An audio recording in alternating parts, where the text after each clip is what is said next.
মার মার মার পালা পালা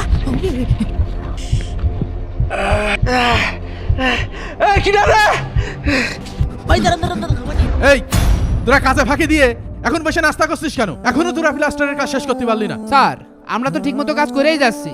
তাহলে প্লাস্টারের কাজ এখনো শেষ হয়নি কেন? স্যার সময়ের সাথে সাথে যতটুকু কাজ হওয়া প্রয়োজন আমরা তো ততটুকু কাজ করেছি। না, তোদের কাজ ঠিক মতো হচ্ছে না। আজকের মধ্যেই এই 2 বিল্ডিং এর কাজ শেষ করবি। ভাই তুমি আমাদের কোথায় কাজে নিয়ে আসলে? কেন কি হয়েছে? কি হয়েছে জানো না? একদিনও দুপুরে খাবার দেয় না, আবার 7 দিনের টাকা বাকি। দেখি কালকে এই বিষয়ে ম্যানেজারের সাথে কথা বলবো। স্যার আমাদের কিছু অভিযোগ আছে। কিসের অভিযোগ? স্যার 1 সপ্তাহ টাকা বাকি, আর আপনি গতকাল আমাদের সবার টাকা পরিশোধ করতে চেয়েছিলেন। এই বিল্ডিং এর কাজ শেষ করবি, বাসা ভাড়া দেবো, ওইখান থেকে টাকা নিয়ে তোদের দেবো। স্যার আমরা ভালো করে জানি আপনার ব্যবহারের কারণে কোনো কর্মচারী এখানে কাজ করতে পারে না। আমরাও আর এখানে কাজ করব না, চলে যাচ্ছি। কাজ না করে চলে যাবি মানে? এখান থেকে